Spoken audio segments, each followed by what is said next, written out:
Hello, everybody. Welcome to the Buckeye Weekly Podcast. I'm Tony Gerdeman, here as always with Tom Orr, and since it is Tuesday, here also with Kevin Noon. First, Tom, how's it going? Guys, sorry we started a little late. Kevin was late. Sorry. It's Tony and I have been sitting here for like an hour, and then Kevin just rolls in like 13 seconds ago, like, sorry guys, like a hot dog kind of in his mouth. You know how. Mm-hmm. Kevin, how are you? Good, glad you could make it.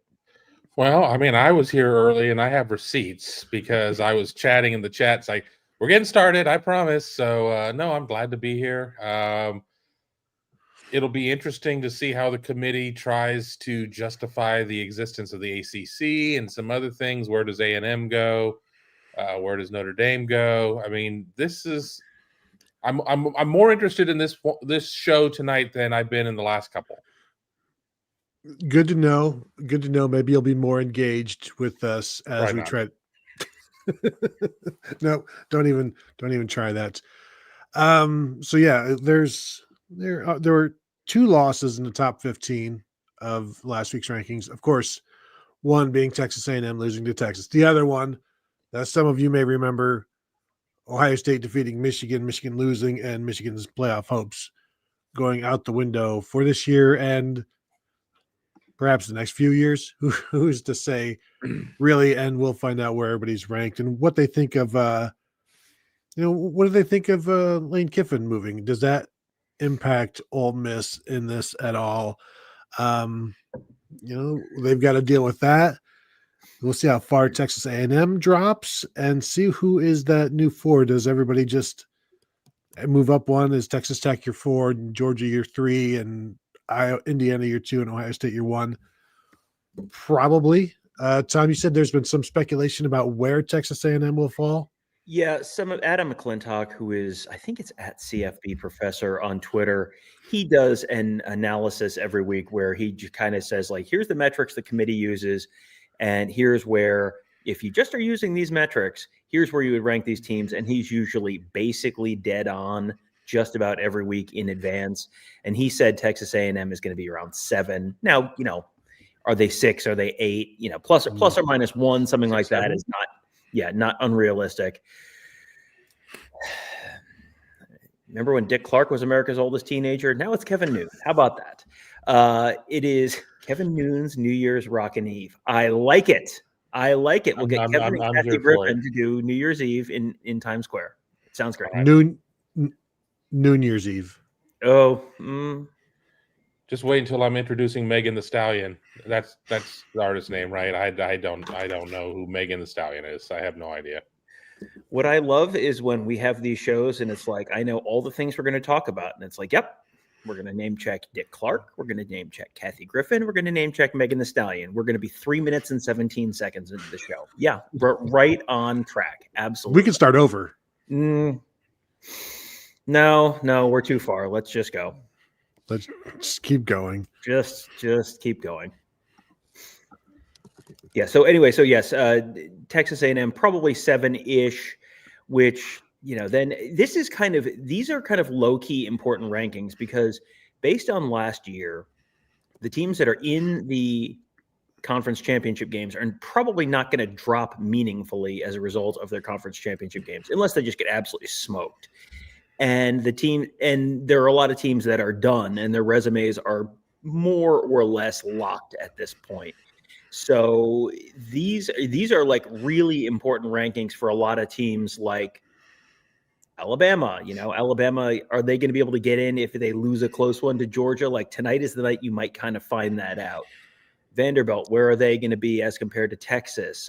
There's a lot of those kinds of things where teams right on the periphery are going to be, this may be the night that a lot of these teams kind of figure out you're in or you're out, depending on certain ways things could fall on Saturday. If BYU beats Texas Tech, well, someone is losing a bid if BYU beats Texas Tech this weekend, for example. I was not on the conference call last week. I haven't been on the last few because there's kind of been no point.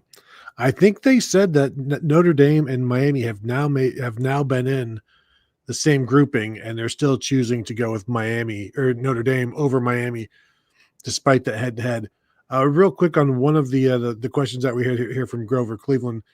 FSU lost a quarterback and they got rolled by the CFP committee. The problem there is there was 2 or 3 games of evidence or 2 or 3 games with a new quarterback. We don't know what Ole Miss looks like with a new head coach.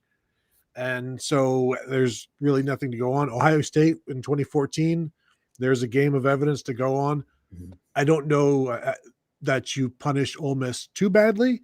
And frankly, even though it's in the bylaws that they can look at who's not there between, in terms of players missing, coaches missing. They can absolutely look at that and factor that in. It's part of their rules basically. And so right now, Ole Miss at 7. We shall see, because this is all new territory for all of us, Kevin, as we look at the way coaching changes have happened and factoring into the rankings now. Yeah, it's a brave new world. It's a brave new world, and we'll have to kind of see what happens there. I mean, people are trying to compare the FSU situation to Ole Miss, and it's different, in my opinion, because the on-field product was completely different without the Florida State quarterback. And, the guys that they kept trotting out there just weren't able to do it. I mean, I understand Lane Kiffin's gone, but Pete Golding, the DC, is the permanent head coach or whatever. Charlie Weiss Jr. is still there.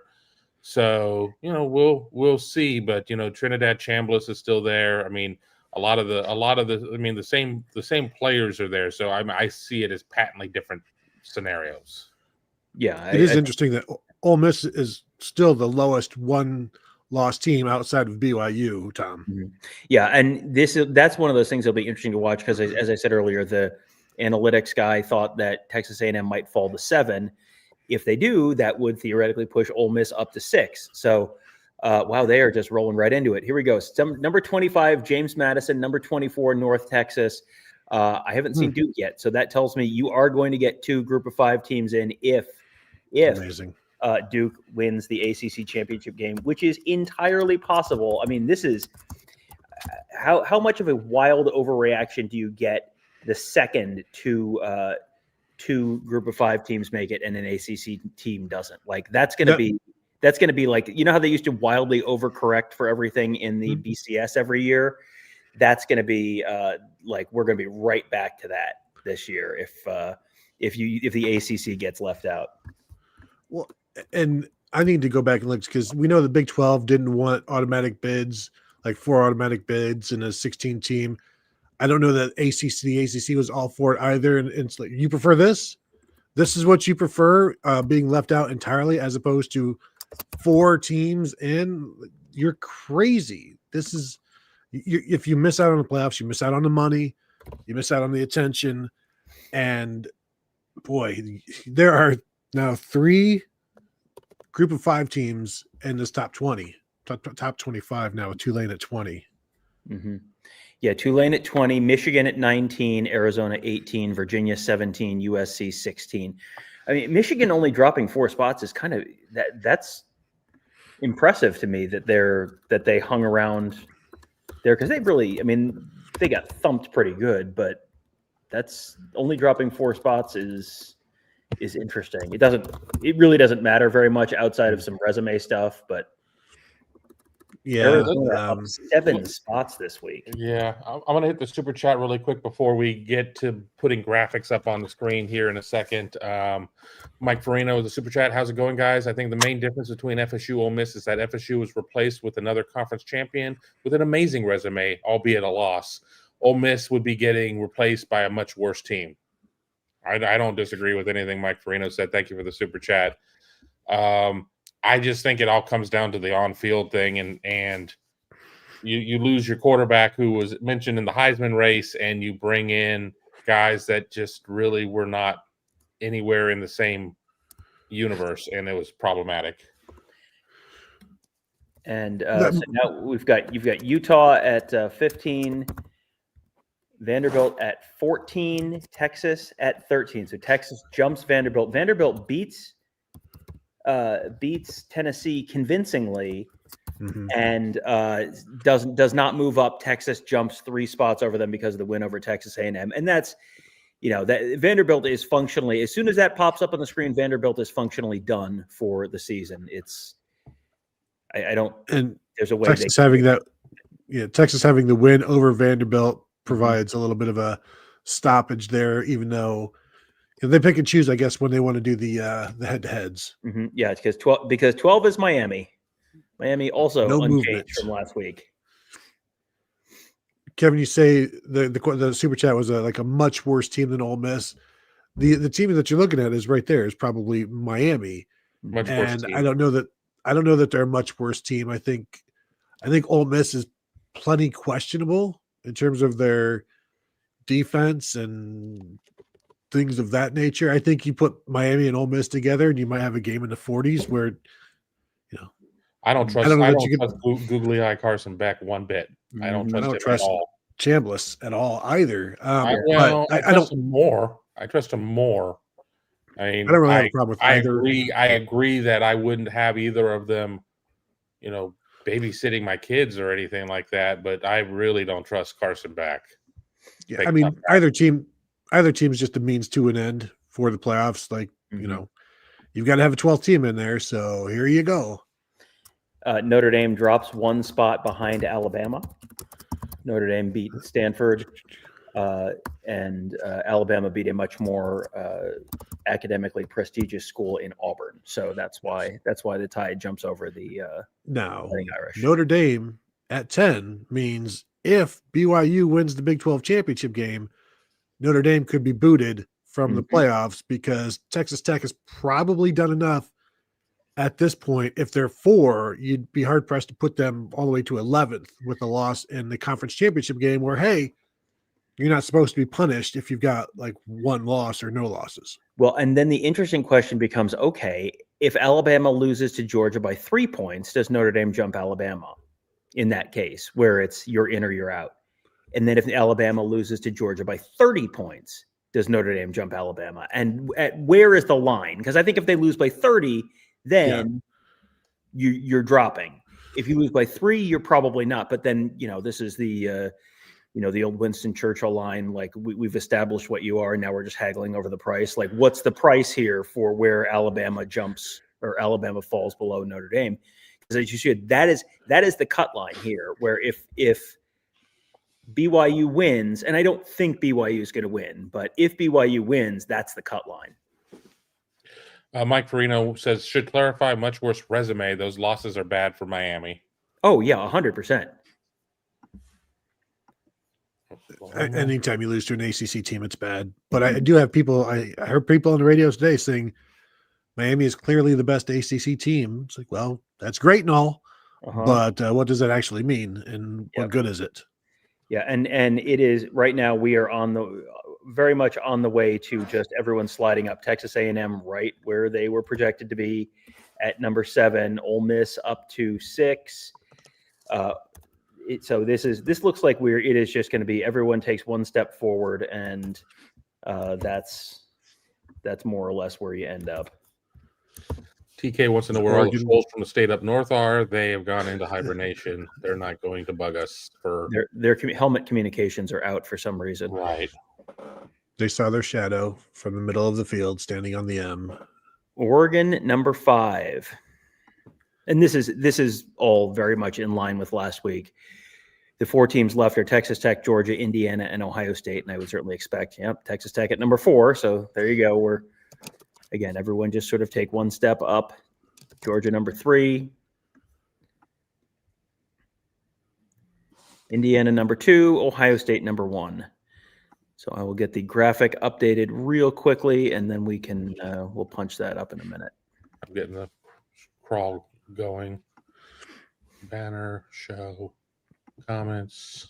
And so, we are here. So go ahead and throw your super chats and your regular chats, and we can talk Big Ten championship game. We can reminisce about the Michigan win, whatever you all want to do. The show is as much yours as it is Tom's and Kevin's. So remember that. ESPN leaving a black holes for 11 and 12 of just conference champ number 4 and conference champ number 5. We're not even going to take a swing at it.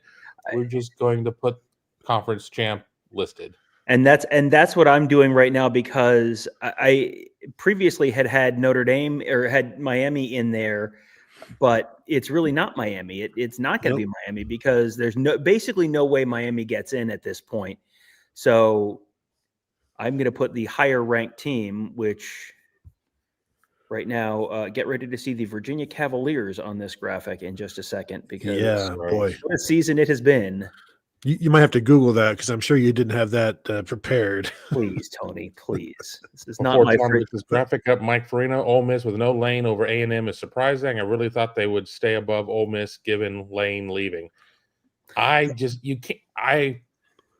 have a huge problem if they would sit there and punish them for losing their head coach at this point. I mean, especially as shady as Lane is. I mean, Juice Kiffin wasn't even his dog. How shady is that?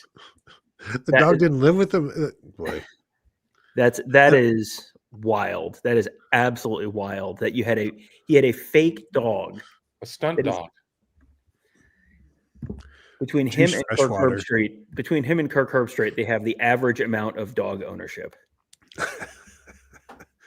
I think the thing with Lane is, at some point you're going to lose something that you shouldn't. So, why not just keep them where they are and see what happens? Because they weren't going to win it all anyway, but they had certainly done enough to make it in. I have no problem with them being where they are, and at this point, they are locked in. They're done, so they will be. We'll see where they like. There could still be some movement, of course, but how much movement can there be outside of the top 5 or 6, or outside that? Well, it really depends on how much the committee wants to treat this weekend as you're not going to be punished for losing. Like, how much do they mean that this year?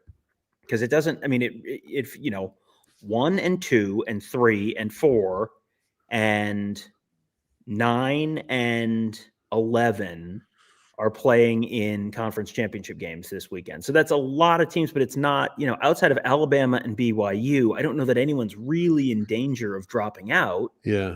Mm-hmm. So I think this is going to be a much more of a seeding kind of thing and less of a, there's a little bit of who's in, who's out drama, but really honestly, like the biggest dramatic game this weekend, really it's the SEC. And then does Alabama get walloped and fall out, or does Duke do the darn thing and get James Madison and Tulane or North Texas into the playoff? Because very clearly the committee ranking North Texas and James Madison, like those two teams are not in there last week. So that is the committee telling you these two teams are ahead of Duke. They are ahead of Duke. Mm-hmm. Pay attention, Duke. They're ahead of Duke. You're not getting in. So, that is that sound you hear is Jim Phillips getting on the phone to the officials for this weekend and saying, "Listen, guys, we may need some help." So here we go. We will get to as Kevin said, we'll get to the super chats here in a second. We'll just lay out the bracket right now as it sits. Number 5, Oregon hosting number 12 Tulane. Number 8, Oklahoma hosting number 9 Alabama. Number 6, Ole Miss hosting number 11 Virginia, and number 7 Texas A&M hosting number 10 Notre Dame. I think there's a real possibility that if Alabama loses close, then you flip to Alabama and Notre Dame, and then you avoid having a rematch of Texas A&M, Notre Dame, and you also avoid having two SEC teams play each other in Oklahoma and Alabama. I don't think Oklahoma and Texas A&M played this year. I don't believe so, because Texas A&M kind of didn't play anyone.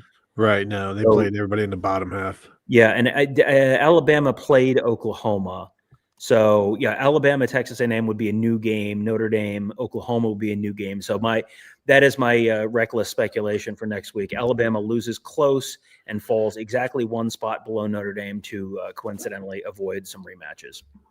And as far as the group of 5, so Tulane and North Texas play in the AAC championship game. That's at Tulane. So loser of that is completely out.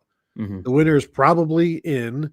And James Madison is playing Troy in the Conference USA Sun Belt championship game, Sun Belt Conference, Sun Belt championship game. They're in if Duke wins, I guess we should say at that point. And boy, can Duke beat Virginia? Yes, anybody can beat Virginia. That's the fun thing about the ACC. If you consider things like that fun, and sometimes you do, and sometimes you don't. But that's going to be one that people are watching just to see the hilarity of all of this. And also, Virginia in the playoffs wouldn't be bad. I mean, it'd be bad, but it's like, it's nice to see different teams out there. Yeah, it would actually be fun to see. I mean, you're going to see different teams in the playoffs here. Like you've got Tulane would be a different team. Virginia would be a different team. James Madison would be a different team. North Texas would be a different team. I mean, you're going to have some new faces at the bottom of the bracket, which is going to be fun. I do think it's absolutely hilarious that in college football, Duke is the lovable, scrappy underdog, and Virginia is the one with the high, the relatively high flying offense and fun style of play. Like, this is not the ACC's primary brand, but this is a lot better than the ACC's primary brand. So you see the bracket that you've got there. Oklahoma, Alabama as Ohio State's next opponent in the Rose Bowl. Certainly some marquee helmets. Mm-hmm. That would make for an entertaining game either way. But it's going to be fascinating to see what happens with Alabama because the committee does not want to punish them. So it's, like if they lose, they'll be like, well, we dropped them one. We dropped them one spot, made them 10 and kept them in. So it's like, yeah, you're getting punished for losing, but you're not being punished by getting the boot entirely. But I do think you better not lose badly. And especially to Georgia, which, they're number 3. They shouldn't necessarily beat a very good team badly. Like, if you're a very good team, you shouldn't be beaten by Georgia badly the way Georgia has played this year. But, just be careful if you're Alabama. That's what I'm going to say. And then, of course, we'll all be watching the Big 12 game as well. Super chat here from Buckeye Swag. Penn State whiffing on every coach they go after and then getting them paid. Insert Brian Kelly recruit dancing meme. How about Brian Kelly? That's what it's going to be left with. They're going to be left with Brian Kelly or Jonathan Smith or did something happen with Kalani Sitake? Did that fall He's going to through? stay at BYU, it appears. That's making the rounds. They just, to Buckeye Swag's point, he's going to get a new deal with BYU. Penn State and some other programs out there getting some coaches paid. Yeah, the Crumble Cookie CEO had to step up and help BYU out because BYU, as we know, does not have very much money in the university, famously. Yeah. Mike Farina with the super chat. Also on the game, I posted this on the huddle earlier. This is the first game since 2019 that at no point in the fourth quarter was the game within one score. That's a good little tidbit. People forget that about the 2021 and 22 and 23 games and 24 games, or at least the 21 and 22, that they were complete blowouts. They ended up being multi-score games, but they were definitely one-score games in the fourth quarter. Jordan Kapler, super chat. I heard Kevin say, she used to play some 4D chess and hire Alex Grinch as defensive coordinator before he boards the lane train. What could possibly go wrong? Kevin. Kapler is FOS. He is always FOS. Full of something. Full of sunshine. Full of sunshine. That's Jordan Kapler. That's it. Full of sunshine. Mm-hmm. Where is Alex Grinch these days? I assume he's somewhere. Coach is never. Somewhere. He is at UCF. See DC with Scott Frost. UCF.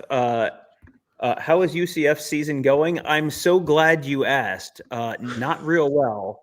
I haven't seen them on this. I haven't seen them on the playoff show at all. They are currently 62nd in the nation in scoring defense, which just tells me scoring defense apparently is not the total measure of a team. Let's see if they are worse than that. Doesn't measure the heart. It sure doesn't. No heart. 36th in yards per play. Boy, I think what I'm learning is the Big 12 is not very good this year. No, it is not. Bill Evans says Brian Hartline to Penn State. We've gone back around to now where we can start discuss these rumors again or just the speculation again because that was no longer a thing. And it's like, well, Penn State's going to find their guy eventually. They know what they're doing. I was told like, well, it's somebody that's going to be in the playoffs, so they're just waiting. And people are thinking, oh, is it Kalen DeBoer? It's like, no, it's actually Kalani Sitake, the guy that may be in the playoffs, and they still couldn't get him. Man, if you fire your coach, you better know you've got somebody waiting or you better know that you can get somebody. And I don't know if they've miscalculated things and they may still end up with somebody of some note. But if it ends up just being, well, we've always liked Terry Smith the most. Mm-hmm. He got us to a bowl game. That's not something that we thought was possible. And here we are. And we're going to go with him. And to show our trust in him, we are giving him a 2-year contract. Mm-hmm.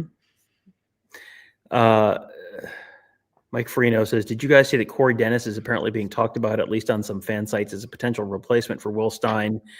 Doubt it happens, but that's hilarious to me. I mean, Corey Dennis is the quarterback's coach, right? Or is he the OC at UNLV this year? He's both. Both. Okay. And, if you're working for Dan Mullen, mm-hmm.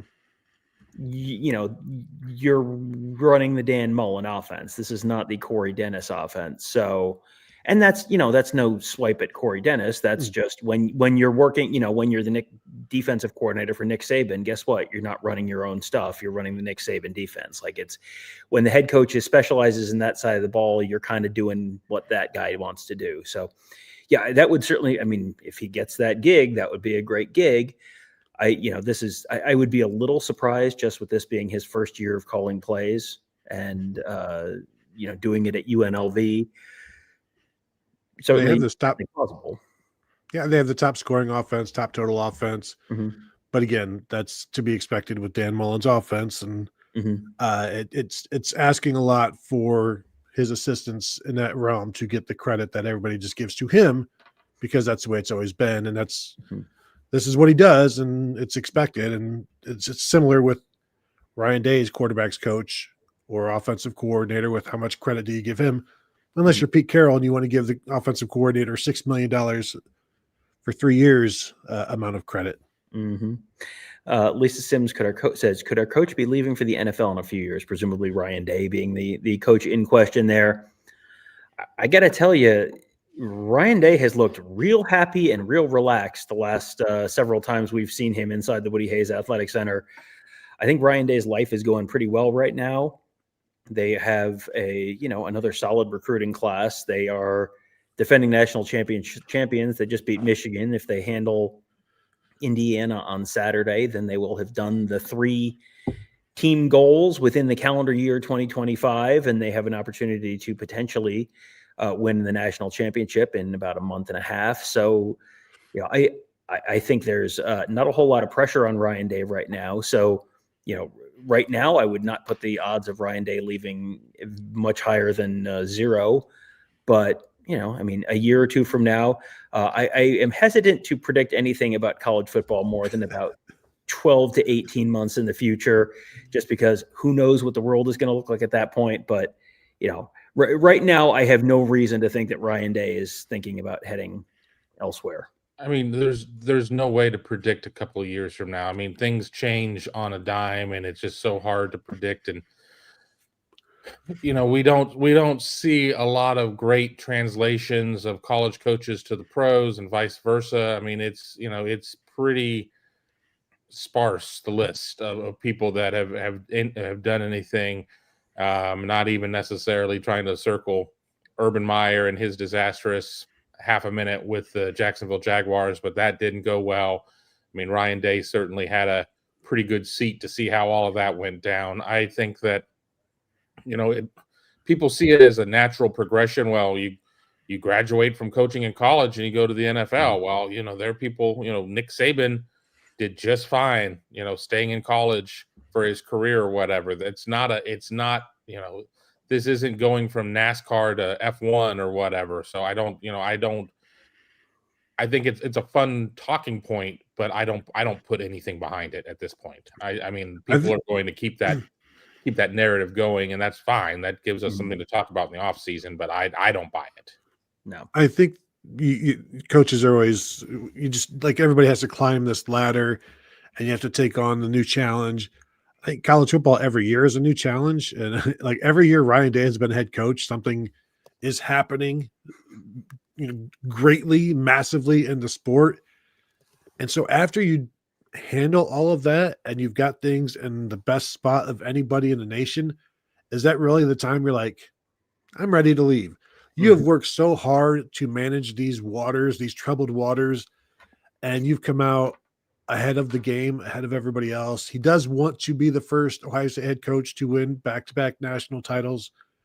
I don't think that would be the point at which you'd be like, I've accomplished my dreams. Now I'm going to go coach. Well, he can't go coach his boyhood dream of the Patriots because Mike Vrabel is going to be there for presumably a long time. Maybe Jerry Jones comes in with a $20 million offer for, like 6 years or something, like some insane thing where you're like, But in the NFL, you could have 2 bad years and you're done. Well, you're functionally your own boss at this point at Ohio State. I mean, yes, Ross Bjork is the AD, and yes, Ted Carter's a president, and I understand what the org chart looks like. But also, if you've won the national championship in the previous year and you're the number one team in the nation, and you have, you've got everything really rolling, like your job security is as good as it possibly could be. And you'd like to change that to have your fate be in the hands of Jerry Jones. Like, I don't know. He's not making $7.32 an hour at Ohio State. Like, is that worth the difference between 12 million and 20 million a year? I would say no. Like, I don't know what the marginal utility of that extra $8 million a year is, but I know what working for Jerry Jones is probably like. And I don't think whatever that marginal utility is, I don't think that that's probably worth it. Murphy Serafino says, unpopular opinion, but Texas should probably be in. If they schedule a cupcake instead of Ohio State, they're in. Say goodbye to cool early season non-conference games, i.e. our home and home with Bama. I don't know that that's necessarily true. I mean, they're a couple spots out, but they're not being held as like this, below all these mid-level 3-loss teams. I get it if I get it. And I know that was the talking point, but I don't think, they jumped up 3 spots or something like that. I don't think they're going to jump up. They weren't going to jump up 6 spots because I think that game I think was much more Texas A&M getting exposed than Texas. I don't think this is I have no problem with Texas getting in. If Texas got in, I think that's fine.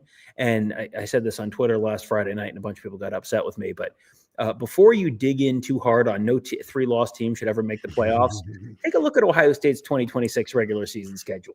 Go ahead. I'll wait. Then come back and tell me, no, I think I'd be okay with Texas being a 3-loss team in the playoff. Like, I wouldn't have a problem with it. But as Kevin says here, Texas playing Ohio State was not the issue. Texas losing to a crappy Florida team is the issue. Florida finished 3-9, 4-8, 4-8, 4-8. Yeah. Don't lose it. Their lesson is the same thing as Miami. Don't lose to teams. Like, Florida's not terrible, but I think they're like in the 60s in SP plus. Don't lose that game and you're in. And don't lose the if you're Miami, don't poop your pants at home against a really not that impressive Louisville team. Like, that's it. That's all you have to do. Don't poop your pants against Louisville and you're in. And we've had this argument on the Buckeye Huddle board for 3 weeks now, and I know there's people in the comments saying that it's outrageous that Texas is behind, or that Miami's behind Notre Dame, but don't poop your pants against a bad team. Like, I don't know what to tell you. Like, Ohio State learned this lesson in 2017. Ohio State learned this lesson in 2018. Like, this is not a new thing. Don't poop your pants against a bad team. And Vanderbilt is proof that you can lose 2 games in the SEC and still not make the playoffs. Mm-hmm. So Texas losing 2 games in the SEC, I mean, it's not like this would be new ground if they were held out of the playoffs. If they had not played Ohio State and they had played Sam Houston State instead, Like, sure, they've got wins over Oklahoma, and things would look better. I don't like the idea of. I don't. This is not punishing Texas for losing to Ohio State. This is punishing, as you said, losing to Florida and losing a third game. Like, once you start getting outside of the agreed upon, accepted bounds of playoffdom, and that is 2 losses right now. Don't get upset about your non-conference schedule. Get upset about not being able to maintain the competitive excellence that you need to beat a team that would have won 3 games had you beat them. But because they beat you, they won 4 games, and you were one of their 4 wins. And that's something that you can't come back from. It's always the bad losses that do programs in. Ohio State had bad losses in 14 playoffs, and were probably some of the top 4 teams, but like, can't do it. You can't have it. And that's the way it's always been. And I will continue to be that way until there's auto bids all over the place.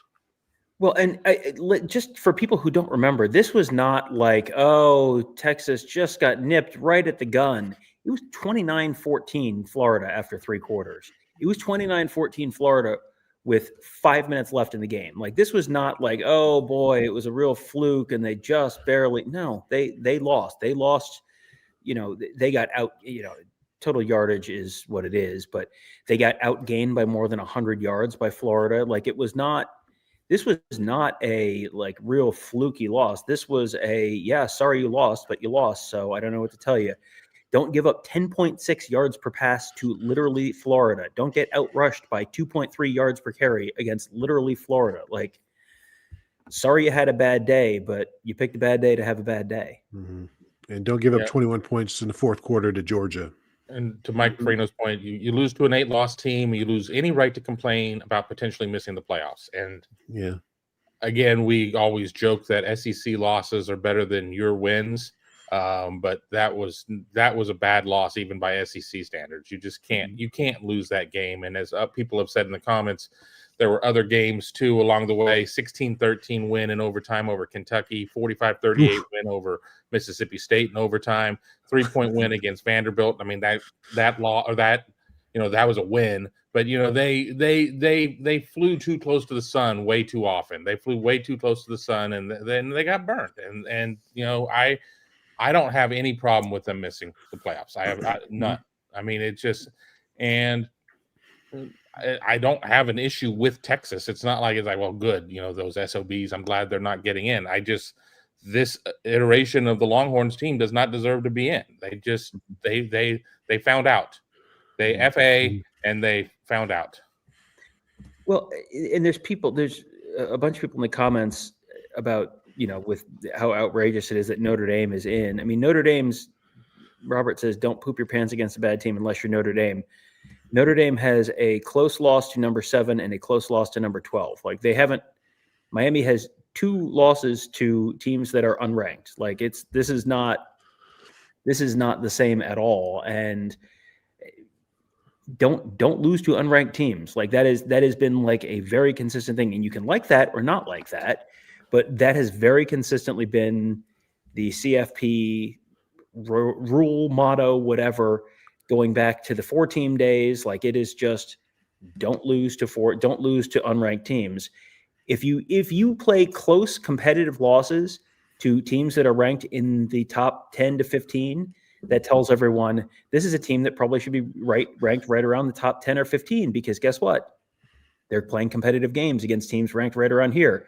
If those are your losses and you're beating a bunch of other teams, then you belong up there. If you beat, Miami beat Notre Dame by 3 points at home in week 1. The game was tied with 90 seconds left. Mm-hmm. This is not, if Miami beat Notre Dame by 30 points, that would be one thing. If Miami beat Notre Dame 2 weeks ago, that would probably be weighed differently. It was a game in week 1, like literally August 31st, I believe. And it was a tie game with a minute and a half left. And it was Miami was the home team, and Miami was somewhat fortunate to win that game. Notre Dame then had the ball with a chance to win and got it out to, they were 30 yards from field goal range at the end of the game. That, 30 yards from field goal range in, 3 months ago, that's not the only deciding factor. If you look at the human polls, Notre Dame's ahead. If you look at the computer rankings, Notre Dame's ahead. If you look at the advanced analytical systems, Notre Dame's ahead. If you look at the metrics the committee uses, Notre Dame's basically ahead in all of those too. And it's like, yes, you have all of these things on one hand, but on the other hand, 3 points in the last minute 4 or whatever it was 3 months ago in a home game for Miami, which, your home stadium's worth 3 to 4 points. Like, yes, as long as you want to ignore all of the other information that the committee uses to make these decisions, then yes, it's very clearly should be Miami, but it's not. And I'm not like Notre Dame being a bigger brand is not relevant. Like this is the same thing the same argument we've had on our board, because there's people who are like, there's like a very small subsection of people who are like pounding the table because they absolutely hate Notre Dame or absolutely love Miami. Like, let me be extraordinarily clear. I don't care about either of his teams one bit. Like, I have no horse in this race. If they put Miami in over Notre Dame, like, my life would go on and I would not care at all. I'm not telling you that I'm emotionally involved in this and emotionally invested in this. I'm telling you, human polls, computer polls, advanced analytical systems, and the metrics the committee uses all say it should be Notre Dame. I'm telling you, that's why it's Notre Dame. It's not like, I know everyone has this wonderful conspiracy theory that, well, the leprechaun gets 5 extra secret bonus points from the committee. Like, no, that all the stuff they look at is saying should be Notre Dame, and it lines up exactly with what's on that graphic. The guy who I was citing earlier, Adam McClintock, who had correctly nailed exactly where Texas A&M was, he publishes these. It's like at CFB Professor on Twitter. He publishes all these metrics every week, and it's like, here's where they stack up, and here's where the committee's going to rank these teams based on the metrics. And Notre Dame's like 3 spots ahead of Miami there too. It's because these are the criteria they use. Don't poop your pants against Louisville. I'm very sorry about your pants, and I'm very sorry about you're going to miss the playoffs, but like, it is what it is. Don't poop your pants against Louisville. That loss to Texas A&M came down to Texas A&M scoring, I think, with 13 seconds left to win by 1. Since then, Notre Dame has beaten one ranked team that is currently ranked. That was USC. They've won every game by at least 10 points. That was USC. It's just, there's not been a lot on the schedule after that, but that's the case for a lot of teams that aren't in the SEC. That's, you're only playing a couple of ranked teams, and they've done enough. They've been, as I said, multiple scores in every game since those first 2 games, where everybody is different than they were back then. Everybody is different now than they were back then. Super chat, Mike Farino. Here's my stance on out-of-conference games. Miami benefited greatly from the Notre Dame win. Miami without the ND win, but the same losses, is out of the top 20. With the win and 1 loss, they are in. With no win and 1 loss, hey, they are the same as BYU outside. I think, yeah, go ahead, Kevin. No, I was just going to say, I mean, there's a lot to unpack there. I need the flow chart and everything else to follow it. So Miami without the ND win, but the same losses, is out of the top 20. With that I agree with. And 1 loss, they're in. With no win and 1 loss, they're the same as BYU outside. I mean, I want to see BYU make the playoff. I really do. I want to. There's just something about that team that I just like to watch them play. So I'm hoping that somehow the algebra works that way. I know that's not the point that Mike Farino was trying to make there with the super chat, but I've already came out and shot my shot to say that I don't like Carson Beck. I don't think he's all that great, and I'm not that. I'm perfectly fine with Miami getting chumped. I think they're in with 1 loss, even without a Notre Dame win, just because they are a Power 4 program that would have some wins against ranked teams or teams that were ranked. And there are times where the committee says, well, at the time they played Pittsburgh, they were the 22 team, the 22nd team, or what, at the time they played SMU. We respect SMU. We understand they've got 4 losses, but they're tough. And they'll find ways to justify putting teams where they want. And you just look at this, and the Big 12, I think the lack of respect for the Big 12 is fine, frankly, and that's why you see BYU where they are. I think there's more respect for the ACC for now. We'll see how long that continues, though. I think I have to read this with a very specific dialect. Super chat from Particular Baptist. But Tom, Texas is an SEC team. You have to look at the quality losses. Vandy, Tennessee, and Texas should be in, Paul. I still go back to listening to the SEC show on Sirius XM a couple weeks ago, when they're like, why doesn't the committee do hypotheticals?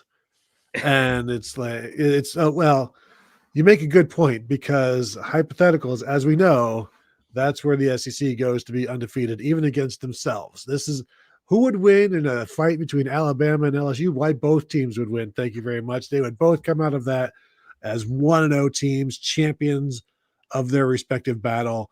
Yes. Why don't they do hypotheticals? And Mike Farino says that he doesn't think Miami gets in as an at-large, only as a conference championship game winner, same as BYU. This would be if they didn't play Notre Dame, and they only had one loss in conference. Is there an 11-1 power conference team that's not in the field right now? I don't think so. I mean, I think that this is just BYU. Just BYU, yeah. Maybe. Which is why he's lumped them together. Yeah, maybe. But BYU has played. They've got a win over Utah, a loss by 3 scores to Texas Tech. And well, I guess in this world, Notre Dame also doesn't have a loss to Miami because they didn't play. So therefore, Notre Dame is 11-1, and Notre Dame is probably 4 spots higher if Notre Dame plays Gardner Webb or someone like that there instead. Yeah. I don't know. I think I still think they're in, but the ACC being what it is, I can see where he's coming from, but I think there's just a level of there's more respect for Miami right now because of the potential, the offensive potential there, because I think we saw BYU exposed against Texas Tech where they could not move the ball. Bear Bachmeier, he's a tough freshman and he can run the ball. Well, against a good defense and a multi-million-dollar defensive line, the math on that kind of changes.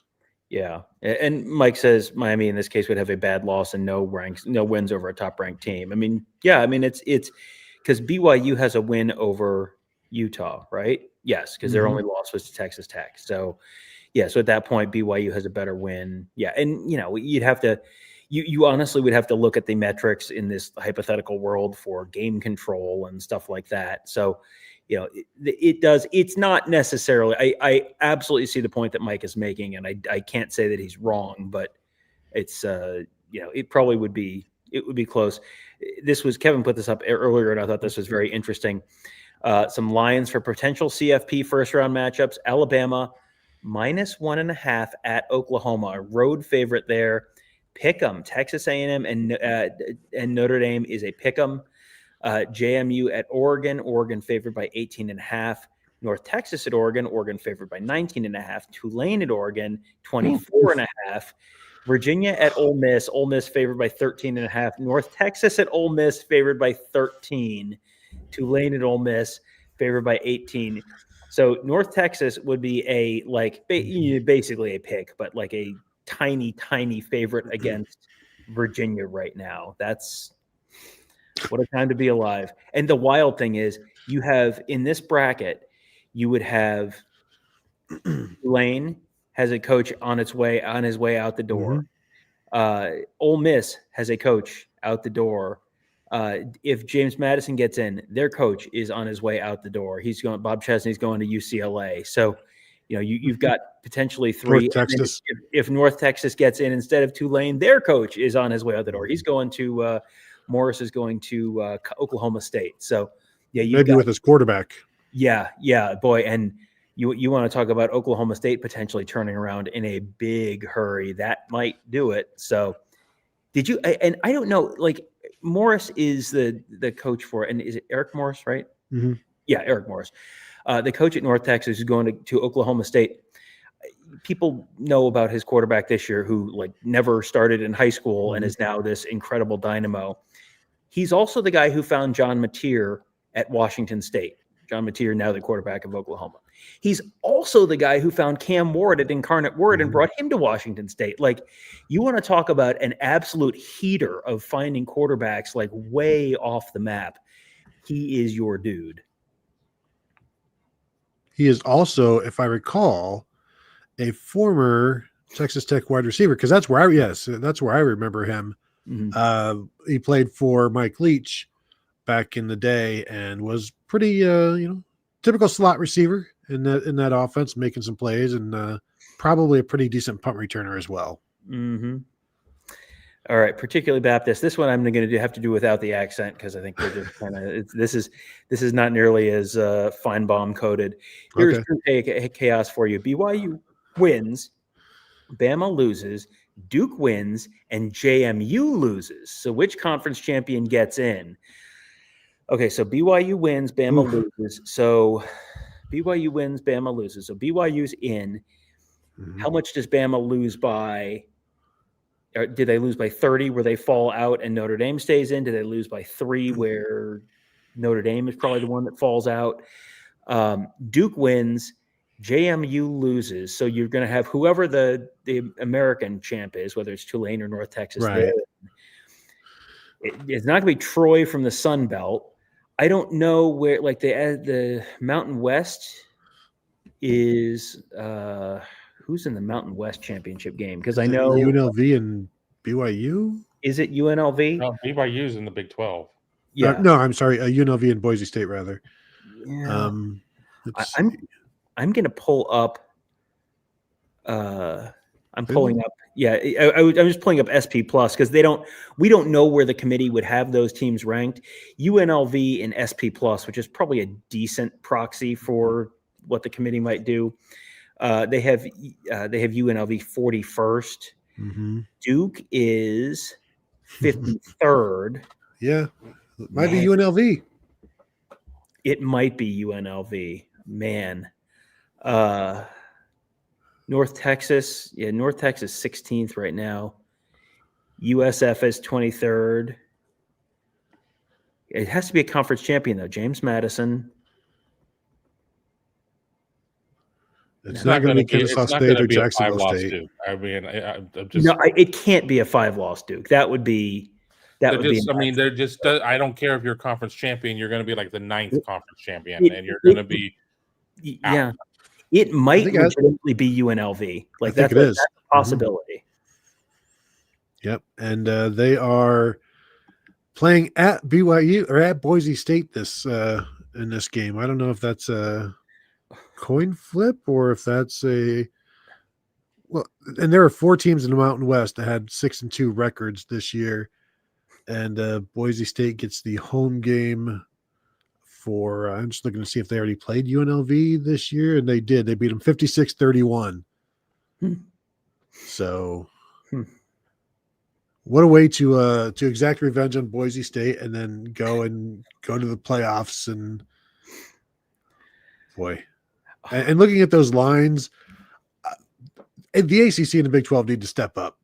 The playoffs are only supposed to have one group of 5, and we're supposed to be, you know what, this is a favor, so you'll shut up and you'll stop complaining, and you're not getting your seat at the table. And now if you're throwing 2 teams in there, and it reminds me of something that Colin Cowherd once said many, many years ago. He's like talking about the March Madness, like everybody loves Cinderellas until it's time for the Sweet 16, and you're looking at the matchups and you're like, well, this sucks. It's everybody's favored by 19 points. And that's kind of what this looks like with Tulane or North Texas, as all of those coaches are leaving to go do other things. The absolute funniest part of this is in this scenario, as he laid it out, either Notre Dame or Alabama, one or the other, is missing out. And UNLV or a 5-loss Duke is in the playoff. This is the point in the conversation where I remind you that we don't know what the format for the playoff is next year.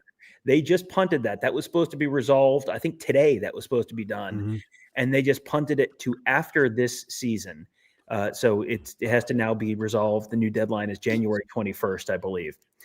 Let me tell you how spicy those conversations are going to get in terms of what the future of the college football playoff looks like if Alabama or Notre Dame gets left out for UNLV. You know how the ACC has let you in the replay center? I want cameras in the committee room. I want cameras in the Alabama facility. I want cameras in the Notre Dame facility. I want cameras in like the smoky backroom booster bar in Tuscaloosa. Ooh.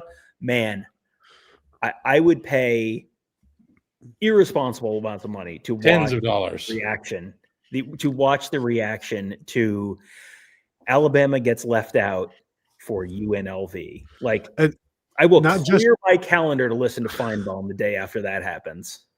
Not just UNLV, Dan Mullen. Dan Mullen's UNLV. That would not go over well. No.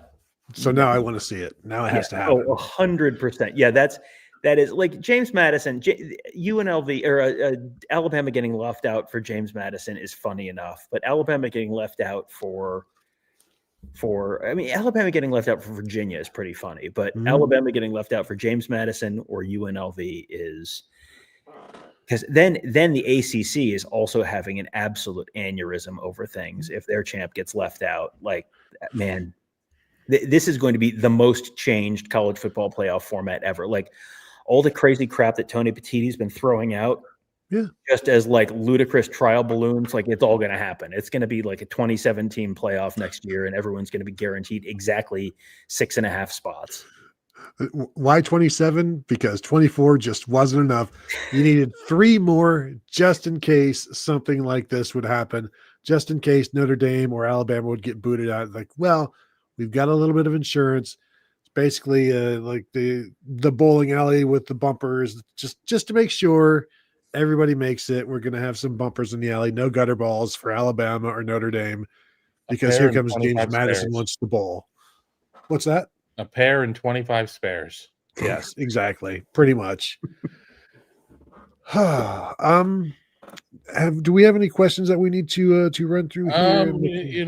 Just a couple of things that are not necessarily super playoff related. Bill Evans asking Brian Hartline to Penn State. I had somebody come at me and it's like, he's going to Kentucky, and then Will Stein goes to Kentucky. I think Penn State certainly, they need to bring in somebody who's more established, that has coached on the head coaching level, who has more, a little bit more time in the coaching game. So I don't see that. I mean, of course, Penn State insiders, and by that I mean bloggers, not the people who do this on the professional level, are going to throw a lot of names out there. You throw 50 names out there, and if one of your 50 hits, you're an expert because you got it right. But no, I don't see that. Yeah. When did the Bob Chesney thing hit? I don't know that that's official yet, but I keep hearing that that's all but done. I read about it last night. Yeah, Bob Chesney, and frankly, Bob Chesney. If I'm Pat Kraft, I am on the phone to Bob Chesney, and he is the dude I would be looking at right now. Like I don't think, I think that it is safe to say that there was probably at least some type of contact between Penn State and someone in Brian Hartline's camp at some point in this process, in at least a touching base kind of thing. I don't believe all the nonsense about he was in the facility a week before no, but, and he has never been considered a top candidate by any of the credible Penn State media covering this search. He was a name on a list. He was, sounds like in consideration for Kentucky as well, but Will Stein is a Kentucky person. I think he went to Louisville, but he's like a Kentucky native. And so, yeah, I don't think there's any reasonable likelihood that, if they get 30 spots down their list, sure, maybe it's possible, but I don't think that's anywhere close to imminent. Tom, please, easy on the insults. Stop throwing around Kentucky person like that. Kentucky this is a classy show. What's the matter, Colonel Sanders? Chicken? particularly Baptist. From particularly Baptist, we're madder than a wet hen, Paul. Yeah, that would that'd be some good radio. Good radio. That would be some entertaining radio for a while. Mike Farino, Super Chat. What are your thoughts on Matt Patricia staying around for another few years? He seems to absolutely love it here and seems like an amazing fit.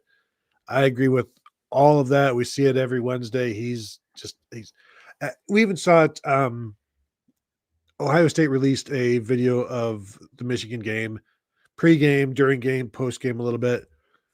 And he's in there, like in the pre-game locker room saying, all right, everybody grab somebody, hug somebody. And they're all in this pre-game huddle, hugging each other. And then you see him after the game. He's hugging anybody he can find. I did not know he was this much of a hugger, but he's a great teacher, apparently a great hugger. The guys love him. He seems to be having the time of his life. At this point, I would be really, really surprised if he chose to leave after 1 year. How long can they keep him? I don't know. He's got money. He was an NFL head coach who got fired. So he's got the millions and millions in the bank. He can do whatever he wants. And I wonder if he's ever had this much fun in his life as a coach. Well, he certainly wasn't having this much fun in the NFL. And he's got, as you said, he has money. He's not like scraping together money and pulling money out of the couch cushions to go pay for groceries every week. And he's making decent money here. And he sure seems like he's having a great time and he's really enjoying teaching. And I don't, like Chip Kelly last year, you knew Chip Kelly wanted to get back to the NFL and Chip Kelly got back to the NFL. I thought coming in that Matt Patricia was going to come in and be a 1-year guy. And I have very much changed my mind on that since he's been here. Is it possible? Sure, it's possible that he ends up going somewhere else. Every indication we've gotten from him is that he is having the absolute time of his life. You hear that on the record, you hear that off the record, you hear that from everyone around him. That is the vibe you get from him. You look at the results and it's like, yep, that's, now they haven't lost a game since he's been here. They haven't given up more than 16 points. They give up 27 points and they lose a playoff game. Who knows how happy everyone will be with him at that point. But right now, he seems like he's in a great spot. And frankly, if you're the Ohio State defensive coordinator, you don't have to try and get, marginal incremental advantages with a roster that's 2% better than the team you're playing. Like you have some incredible built-in advantages for 9 to 10 games on your schedule basically every year. So, that's probably pretty fun to have Arvell Reese and Caleb Downs and Caden Curry and Sonny Styles and Davis Nigbenogson and Jermaine Matthews and Kenyatta Jackson and Caden McDonald and like on and on and on and on and on. That's probably pretty fun to have like number 1 versus number 2. Ohio State probably has significant positional advantages in what? How many positions like head to head Ohio State defense versus Indiana offense? There are some where I'd probably go, push, but I think there's more than not, they've got significant positional advantages this weekend in a number 1 versus number 2 game. That's probably pretty fun as a coach. Kevin, you had the one up there from Jordan Kapler about, yeah, there it is. I wanted you to address this one. Looked like you had something to say. No, I was too busy talking about the cheese sticks one, about having to eat 300 cheese sticks. I said I'd be dead if I did that. Again, I don't know. Or at least I would not be able to have a movement for like 6 months. 64 slices of American cheese. Who says no? I mean, it's a lot, but I think pretty much anybody can eat like a pack of 16 slices and be fine. You could even eat it. You don't even have to eat them in slices. You could eat them as a brick. I'm sure you'd all be fine. Oh, Lord. But Jordan Kapler, according to IU beat writers, OSU just isn't up to snuff. They don't have the historical pedigree like an Indy or Oregon. Your thoughts? Got to remember that Jordan Kapler likes to stir things up a little bit. And granted, I don't know every IU beat writer. The couple I know, I do like. The ones I don't know, I don't have an opinion of. But I know that IU fans are I've been hanging out on a couple of the boards over in that community just to kind of see what the temperature is, and they've already won the damn game because they look at the transitive property, and IU beat IU and Ohio State have played 5 common opponents this year, and IU has beaten like 4 of them by greater margins. So therefore, vis-a-vis Crown Indiana, they're going to the Rose Bowl, and who cares what happens to Ohio State? I'm guessing that Illinois game is doing a lot of work in that. Yeah. If we do have Indiana people watching and or have Ohio State people watching, whoever wins this game, you should go to the Rose Bowl.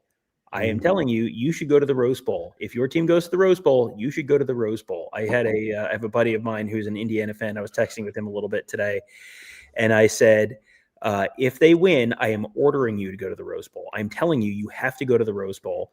Like we as a group, the 3 of us have been to all 6 New Year's Day bowl sites over the last 7 years. 5 of the 6 are like, yeah, it's a nice game. You'll have fun. You should, if you want to go, you should go. You're going to, if your team goes to the Rose Bowl and you have the financial means to go to the Rose Bowl, you should go to the Rose Bowl. Like, you should go to the Rose Bowl. This is my advice to you. And for goodness sakes, if you're an Indiana fan, like, come on. This is your chance. You should go to the Rose Bowl. Go to the Rose Bowl. Yeah, I would agree. Ohio State there. Well, yeah. If your team doesn't win, then yes, then by all means you're excused. But if Indiana wins, you should go to the Rose Bowl. If Ohio State wins and you're an Ohio State fan and you're like, well, I have the money, but maybe I'll save and maybe I'll try and go to the Peach Bowl if they make the semifinals. Go to the Rose Bowl. Go to the Rose Bowl. Go to the Rose Bowl. Super chat from Sean Kretka. Brian Hartline to Penn State. They're getting desperate. I'm wondering at some point, will we see Matt Patricia's name thrown out there for future possibilities or current possibilities as we get to this next super chat from Murph Serafino. What is a Hoosier? Can we have Kevin eat that? And the funny thing about what is a Hoosier, there's still a Hoosier is somebody from Indiana, but they don't know where really the thing came from, maybe a poem, but before that, what exactly, they don't know where it derived from. And so, sure, of course. Yes, we can. What they're known for there in Indiana, there's the deep fried pork tenderloin sandwich, which I would be all about eating. There's the spicy shrimp cocktail. I'll eat the cocktail sauce. I don't really care for shrimp, but I would figure it out. I just don't like shrimp. But I would do it for our adoring fans. And then, of course, all sorts of delicious steakhouses, which of course I would do. And those are the 3 things that are synonymous with Indiana overall, and food items. I mean, there are other places. I mean, you can go to Purdue and there's Triple X, the burger place, not an adult shop or anything like that. They have a peanut butter burger there, which shouldn't work, but it actually does work pretty well. I don't need to do it again, but it's pretty good. I don't know what else, but no, they're not. No. I'm already tired. I already want to go lay down. Good night, folks. Murphy Serafino's like 2 more comments away from getting to co-host this show. That is, I will dip out. I will dip out. People have been sitting there like, you need to do more shows, Noon. This is why I don't do more shows. Everybody's picking on me. It's an endearing thing, as you know. Are we good? Here's another one from Jordan Kapler. The issue with going to the Rose Bowl is if I spend all my money on that, I won't be able to afford to get Tony a new SHI hat for Christmas. Well, here's the thing. The great thing about SHI hats, as Tom knows, you don't actually buy them. You just acquire them some other way. Tony, how do you get things in New Jersey? They fall off the back of a truck. Exactly. Who's to say? And so, boom, there, it's yours. I want to touch this from Troy V. There's a VFW in Eastern Indy that makes the best pork tenderloin sandwiches, bigger than the plate and tasty as heck. Yeah, people don't think about that especially like in Indianapolis, that the pork tenderloin sandwich, fantastic. I've gone to a couple of places that would be definitely considered like locals only or whatever. Just, you get a hotel somewhere that's not downtown. You're not spending $200 a night staying downtown, and you just want to go get a bite to eat. Those places are fantastic. I went to like this Irish place, and you don't think about a fried pork tenderloin sandwich, and it was the size of like a really large Frisbee, and it was amazing. I guarantee you there's more than just one VFW in Indianapolis that will make an amazing tenderloin sandwich. So No, this one though they'll smells buzz you like in maybe. beer and old cigarettes. So that's if that helps narrow it down at all. Yes, but you will have to get buzzed in, and you might get some dirty looks for a little bit, but they do have some nice food, good foods, good bar foods, probably some peanuts as well, and some pull tabs if you like to win some money. But if you look like a cop, probably not. Are you a narc? All right. Are we good? I think we've good. We've done as well as we can. We were joking before the show. Oh, this will be like a 40-minute show tops. We've got an hour 10. We could probably do another hour 10, but save it. I mean, you guys have been doing God's work, putting up a lot of content or whatever. So save your voice. Thank you, Kevin. Thank you for thinking of us for a change. And we will do that. We will save our voices. And if you have not yet hit the thumbs up, we would appreciate that. Of course, continue to find us at BuckeyeHuddle.com. Thank you all for tuning in. Thank you very much for the super chats, regular chats, for hanging out with us on a Tuesday evening. And we will talk to you all later.